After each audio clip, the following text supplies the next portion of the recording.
우리 지난주에 이어서 오늘 이 시편 56편도 다윗이 기록한 시편 중에 하나입니다. 시편 56편의 배경은 다윗이 사울 왕의 위협을 피해서 블레셋 가드로 도피했을 때의 일입니다. 즉 다윗이 지금 골리앗의 고향으로 피했다라는 것을 알 수 있습니다. 여러분, 그런데 다윗이 어떤 사람입니까? 지금 다윗은 어떤 일 이후에 지금 쫓겨다니고 있는 상황입니까? 바로 블레셋 민족의 영웅이었던 골리앗과 블레셋 사람들을 수없이 죽인 이후였다라는 것이죠. 그런데 어제까지만 해도 원수였던 그 사람이 자신들의 형제를 죽이고 자녀들을 죽이고 부모를 죽였던 그 사람이 지금 갑자기 몸을 의탁해 온 것이라는 것이죠. 이런 블레셋 사람들의 입장에서는 그를 곱게 볼 리 없었습니다. 당장이라도 달려가서 다윗을 죽이고 싶은 심정이었을 것입니다. 그럼에도 불구하고 다윗은 골리앗의 고향으로 피할 수밖에 없을 만큼 절박했다라는 것이죠. 정말 갈 데가 없었다라는 것입니다. 다윗이 도망을 다녔던 광야는 우리가 아는 것처럼 끝을 알 수 없는 그런 광야라기보다는 이스라엘 땅이 조그맣잖아요. 그래서 끝없이 펼쳐지는 광야가 아니라는 것이죠. 그런 곳을 한 나라의 왕이었던 사울이 이잡듯이 뒤지고 있었기 때문에 더 이상 숨을 곳이 없어서 마침내 블레셋으로 그는 도피할 수밖에 없었다라는 것이죠. 광야에 있어도 죽고 블레셋으로 가도 죽을 거면 일단 가보기로 결정한 것입니다. 그러니까 다윗이 지금 이 블레셋의 가드 땅에 있는 이유는 사울에게 쫓겨서 정말 마지막 선택을 한 것이라고 보면 되는 것이죠. 생명을 보존하기 위해 다윗은 블레셋 가드에 가서 미친 척을 해야만 했습니다. 언제 들통나 죽임을 당할지 모르는 파리와 같은 목숨의 하루하루를 살고 있었다라는 것이죠. 블레셋 사람들은 다윗의 작은 행동 하나, 흘리는 말 한마디까지 의심의 눈초리로 바라보고 있었다라는 것이죠. 여러분, 이런 상황에 다윗의 마음은 어떠했을까요? 나아갈 것도 없고 돌아갈 것도 없고 어디서도 환영받지 못하는 상황. 심지어 자기 자신을 죽이려는 사람들도 있는 사면초가의 상태였다라는 것이죠. 이것이 바로 오늘 우리가 함께 살펴보기를 원하는 시편 56편이 기록된 배경이라는 것입니다. 본문 1절과 2절 말씀을 같이 읽어보겠습니다. 시작. 하나님이여 내게 은혜를 베푸소서. 사람이 나를 삼키려고 종일 치며 압제하나이다. 내 원수가 종일 나를 삼키려 하며 나를 교만하게 치는 자들이 많사오니. 아멘. 오늘 본문의 주제는 사람이 주는 두려움이라고 할 수 있을 것입니다. 다윗은 지금 사람이 주는 두려움 가운데에 잡혀 있습니다. 여기서 말하는 종일은 한시도 쉬지 않았다라는 뜻이겠죠. 그의 목숨을 앗아가려는 위협이 끊이지 않았다라는 것입니다. 한 명이 자신을 죽이려고만 해도 인생이 고달플 텐데 지금 수십 명이 다윗을 죽이려고 기회를 엿보고 있었으니 그의 삶이 얼마나 고통스러웠겠습니까? 우리의 삶을 고통스럽게 하는 이유 중 하나가 바로 사람일 것입니다. 환경이 우리를 힘들게 할 때도 있지만 그 환경도 결국은 대부분 사람이 조성한다라는 것이죠. 사람이 만들어 놓은 사람 때문에 생기게 된 그 환경 때문에 고통스럽다라는 것이죠. 그만큼 우리가 살아가면서 사람으로 인해서 받는 기쁨도 있겠지만 반대로 사람으로 인해 얻게 되는 큰 고통도 있다라는 것이죠. 특히 나를 종일 치려는 사람, 나를 괴롭히는 사람, 나를 쫓아다니는 사람, 나를 죽이려고 하는 원수 한 명만 있어도 우리의 삶은 무너지게 될 것입니다. 본문 5절과 6절의 말씀을 같이 봅니다. 시작. 그들이 종일 내 말을 곡해하며 나를 치는 그들의 모든 생각은 사악이라. 그들이 내 생명을 엿보았던 것과 같이 또 모여 숨어 내 발자취를 지켜보나이다. 아멘. 종일 내 말을 곡해한다라는 것은 다윗이 어떠한 말을 해도 가드 사람들이 그 말을 곧이곧대로 믿지 않았다라는 것이죠. 어떻게든지 그의 말을, 그의 행동을 나쁜 의미로 해석하고 조금이라도 틈만 있으면 책 잡고 헐뜯었다라는 것이죠. 뭐 이것은 오늘도 뭐 흔하게 볼 수 있는 장면일 것입니다.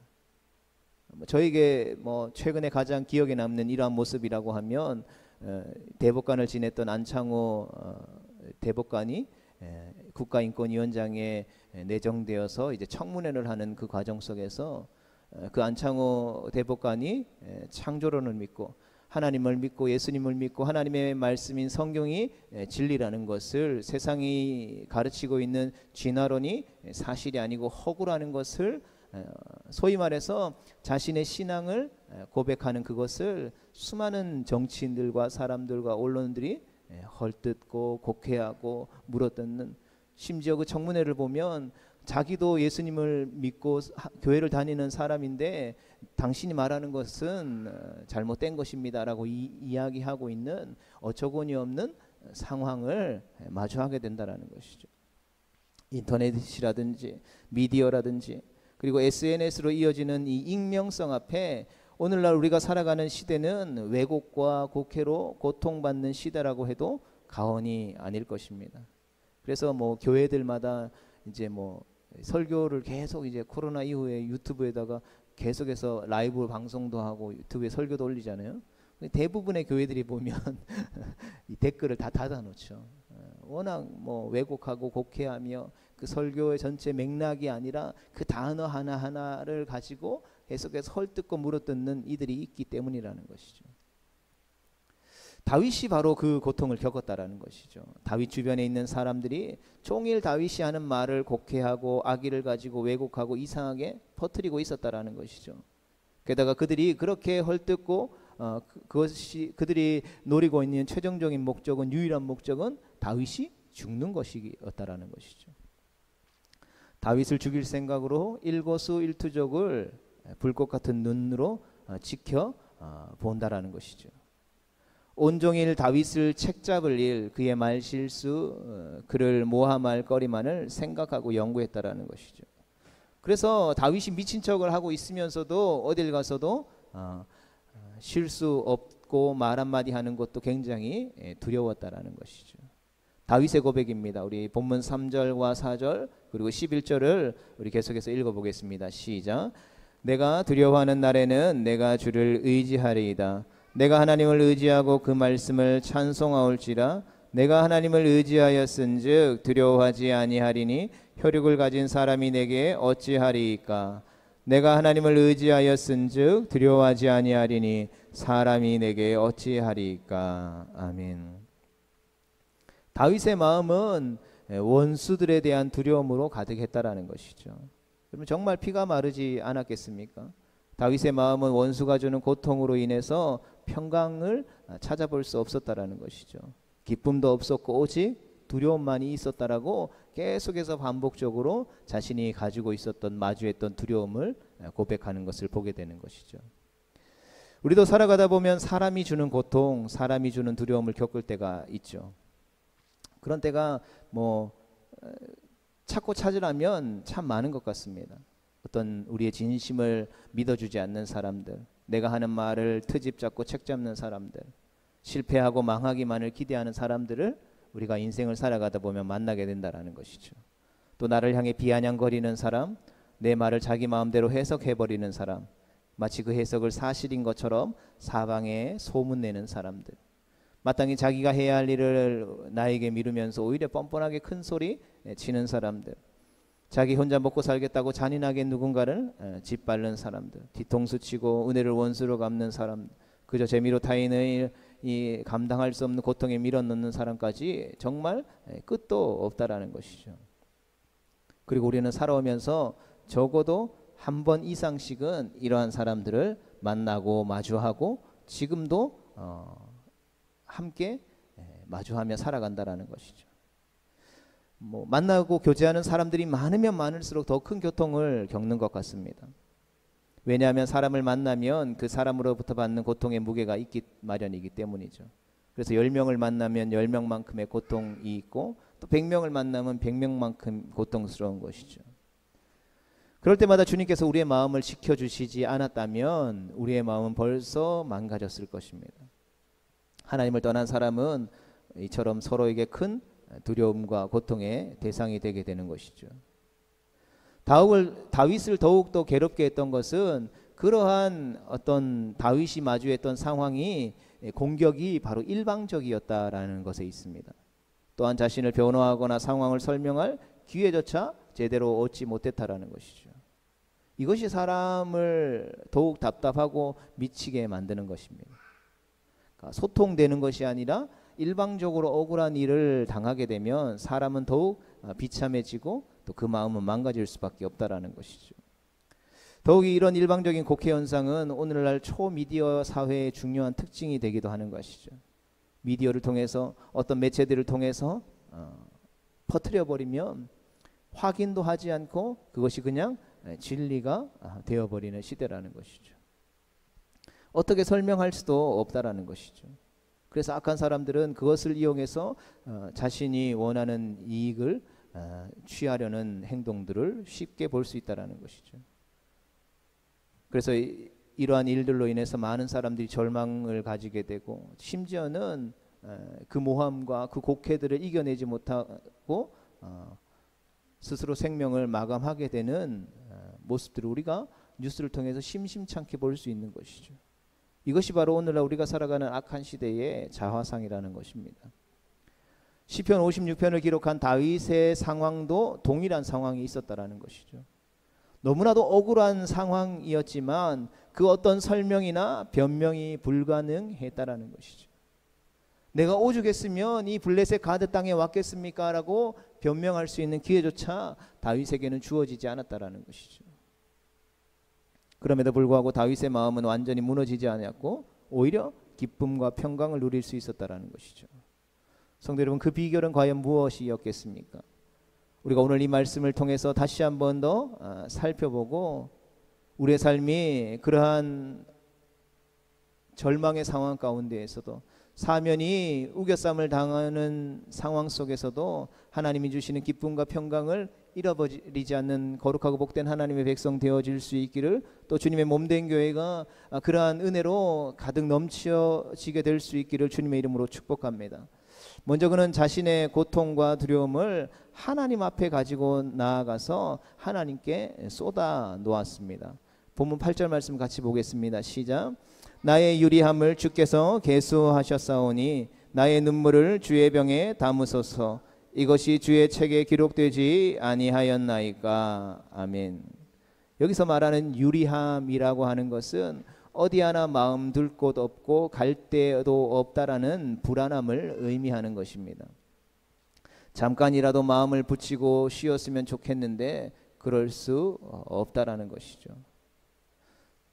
정착할 곳 없는 불안함, 머리 둘 곳 없는 불안함 속에 다윗은 자신의 모든 고통과 두려움을 하나님께서 다 아십니다라고 고백하고 있다라는 것이죠.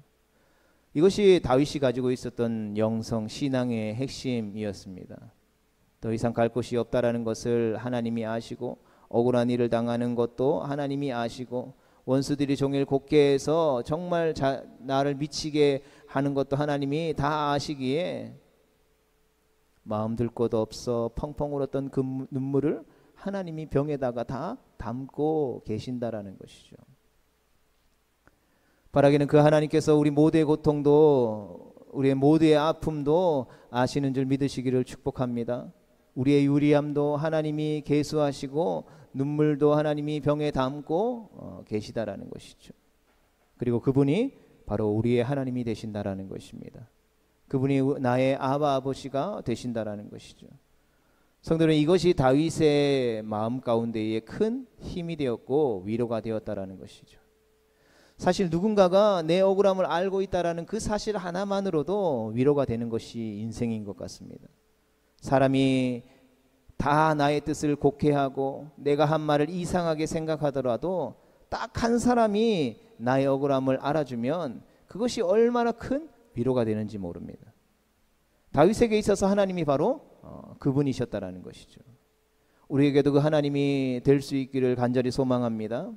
우리가 억울하고 고통스러울 때 가장 큰 위로와 힘이 되는 것은 바로 지지해 주는 것입니다. 특별히 도와주지 않아도 이해하고 지지해 주는 것만으로도 말할 수 없는 위로와 용기를 얻게 되는 것이죠. 때로는 나를 괴롭히는 사람들, 나를 힘들게 하는 사람들을 향해서 같이 화내주는 사람 한 명만 있어도 정말 큰 위로가 되는 것입니다. 다윗에게는 하나님이 바로 그분이셨다라는 것이죠. 하나님의 지지가 다윗의 고통과 두려움을 기쁨과 평강으로 바꾸었던 것입니다. 다윗은 자신에게 임한 고통과 두려움을 가지고 사람에게 나아간 것이 아니라 어떤 자신을 도와줄 수 있는 세상의 어떤 곳으로 가아간 것이 아니라 하나님 앞에 나아갔다라는 것이죠.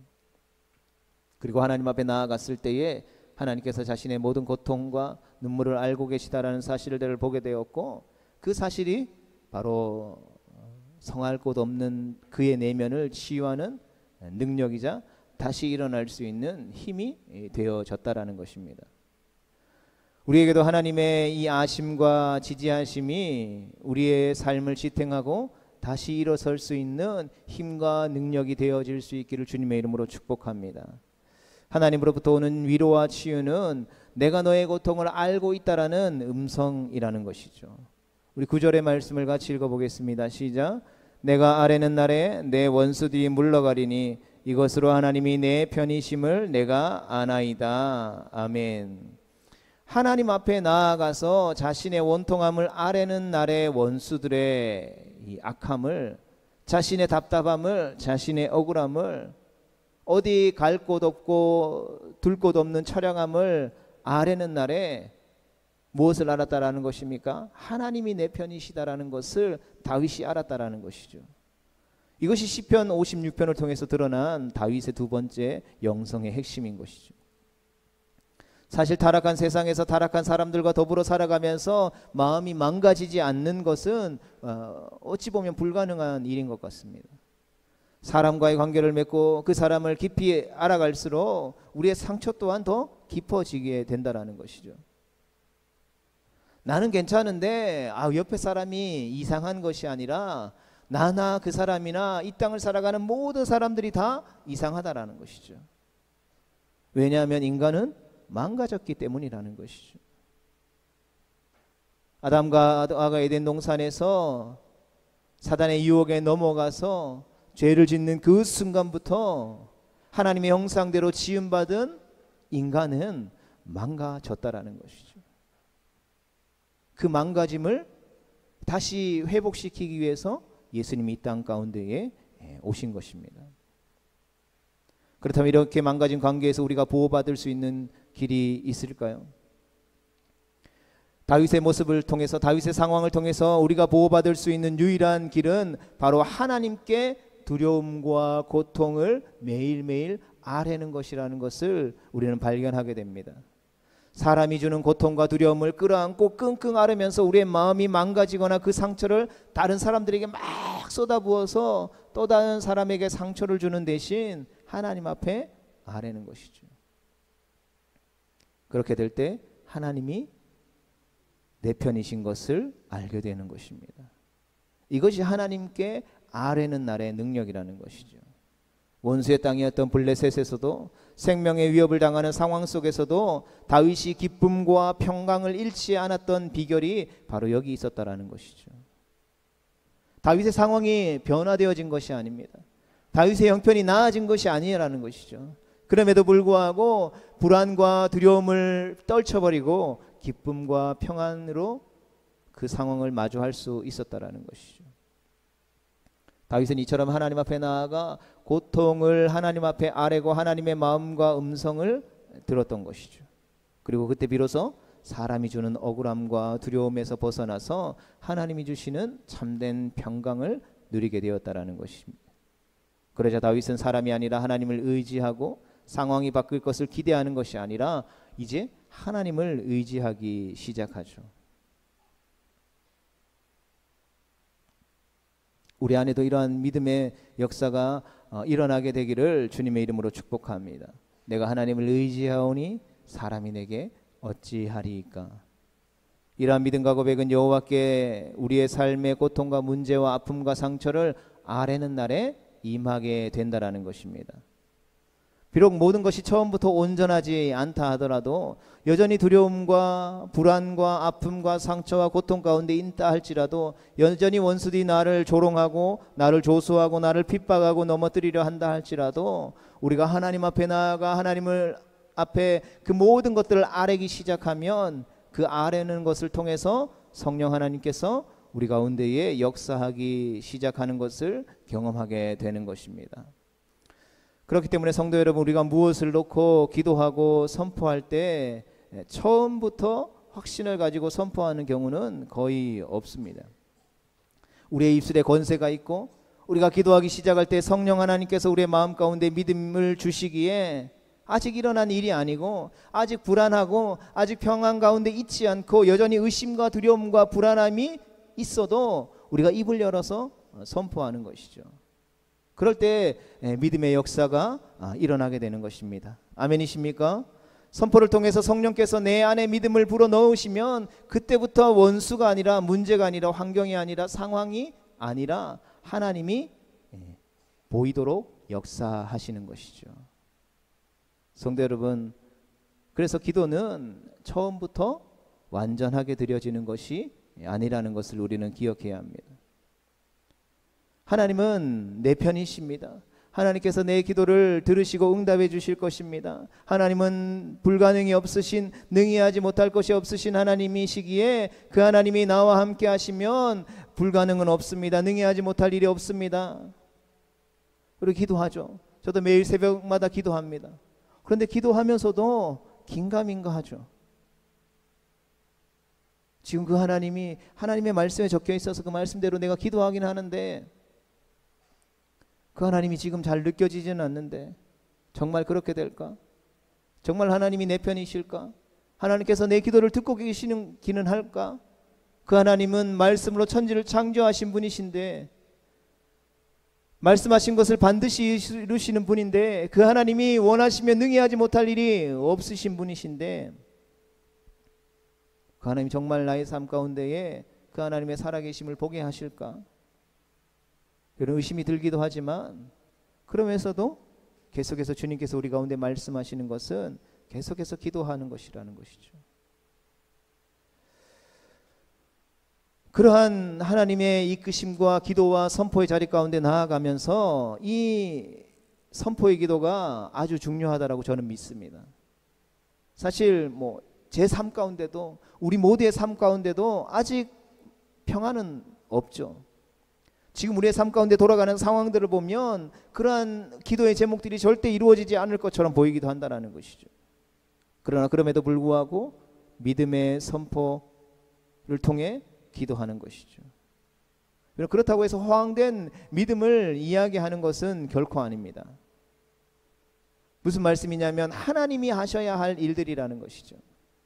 하나님이 하시고자 하시는 일과 부합되는 일들이라는 것입니다. 우리가 죄 짓는 일이 아니고 부끄러운 일이 아니면 그냥 계속해서 믿음으로 선포하는 것이죠. 그럴 때 하나님께서 우리 안에 어느 순간 변화를 일으키시는 줄로 믿습니다. 그리고 하나님은 이를 통해서 우리를 주님과의 더욱더 친밀한 기도의 자리로 들어가게 되는 것이죠. 방법은 다양할 것입니다.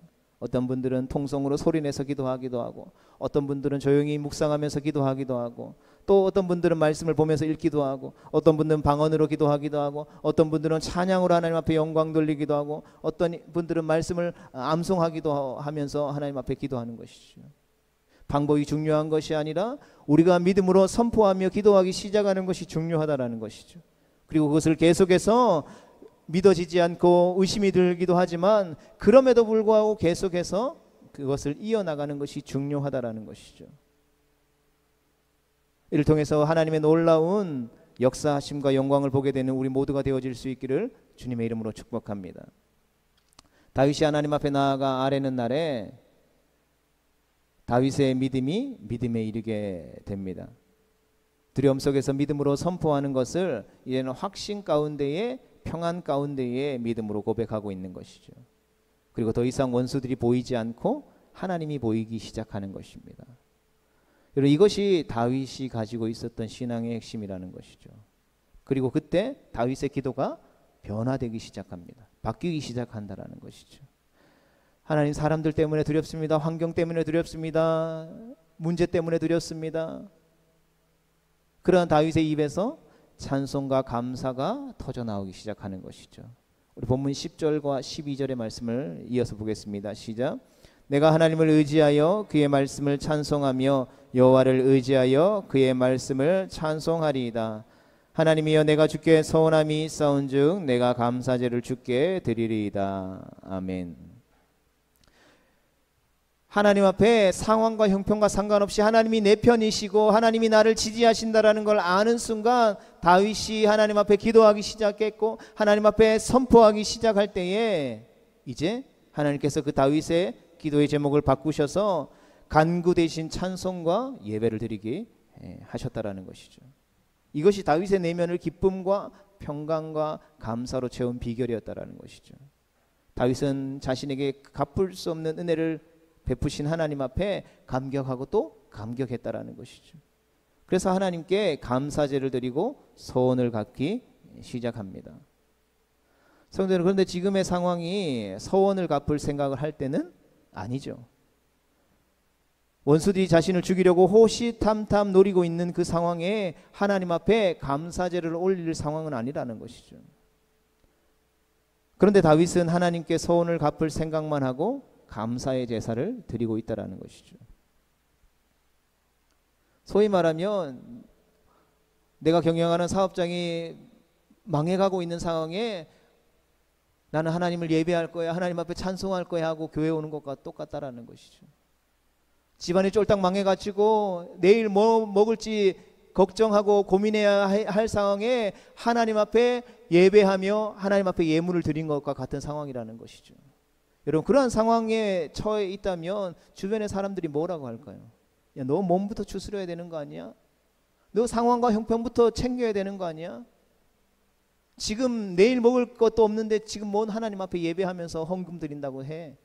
그거 하나님 기뻐하실 것 같아? 그거 기뻐하시지 않아? 라고 하는 상황과 같다라는 것이죠. 다윗이 처한 상황이 어떤 상황인지 우리가 앞에서 쭉 살펴봤잖아요. 감사할 상황이 아니고 하나님 앞에 서운한 것들을 내가 이제 갚아야 되겠다라고 말하는 시점이 아니라 하나님, 지금 빨리 이 상황을 벗어나게 하셔서 내가 이스라엘의 왕이 돼서 하나님 앞에 영광 돌리게 해주세요라고 말해야 될 시점이라는 것입니다. 그런데 다윗은 그렇게 하지 않았다라는 것이죠. 내 상황과 형편은 여전히 그대로지만 하나님께서 내 마음에 참된 기쁨과 평안을 주셨기에 나는 그 하나님 앞에 감사제를 올려 드릴 생각만 하고 있다라는 것이죠. 다윗은 원수가 아니라 하나님만 바라보게 되었다는 것입니다. 상황과 형편이 보이는 것이 아니라 하나님만이 보이는 것이, 이것이 바로 다윗 신앙의 핵심이었다라는 것이죠. 성도 여러분, 우리가 주어진 삶을 살아가다가 보면 우리가 마주하게 되는 원수나 상황과 환경을 크게 보는 사람은 두려움 속에 살아갈 수밖에 없다라는 것이죠. 그러나 하나님이 크게 보이는 사람은 하나님이 주시는 기쁨과 평안 가운데에 살게 된다라는 것을 믿으시기를 주님의 이름으로 축복합니다. 그러한 다윗이 13절에서 이렇게 고백합니다. 같이 봅니다. 시작. 주께서 내 생명을 사망에서 건지셨음이라. 주께서 나로 하나님 앞 생명의 빛에 다니게 하시려고 실족하지 아니하게 하지 아니하셨나이까. 아멘. 성도 여러분, 이제 다윗은 주께서 내 생명을 사망에서 건지셨다라고 고백합니다. 사실 실제로 아직 건져지시지는 않았다라는 것이죠. 상황은 아직 해결되지 않았다라는 말입니다. 그럼에도 불구하고 다윗은 이미 모든 것이 다 해결된 것처럼 고백했다라는 것이죠. 그리고 성경은 이것을 향하여서 믿음이다라고 증언하고 있는 것입니다. 사랑하는 성도 여러분, 말씀을 정리하면서 우리 안에, 그리고 우리의 삶 안에, 그리고 우리에게 허락하신 이 산동교회 안에 다윗과 같은 이런 믿음이 충만하게 부어지게 되기를 주님의 이름으로 축복합니다. 이를 통해서 우리의 삶에 어떤 두려움과 또 불안과 아픔과 고통과 슬픔이 변화되어져서 하나님이 주시는 기쁨과 평안과 감사로 고백되어지기를 주님의 이름으로 축복합니다. 이를 위해서 다윗이 그러했던 것처럼 주께 아뢰는 날, 주님 앞에 우리의 삶의 문제들을 가지고 나와 기도하며 선포하게 되는 그러한 은혜가 우리 안에, 우리의 가정 안에, 우리 공동체 안에 다시금 시작되어질 수 있기를 주님의 이름으로 축복합니다. 그 주께 아뢰는 날의 시작을 통해서 하나님이 행하시는 놀라운 일들을 또 경험하게 되기를 주님의 이름으로 축복합니다.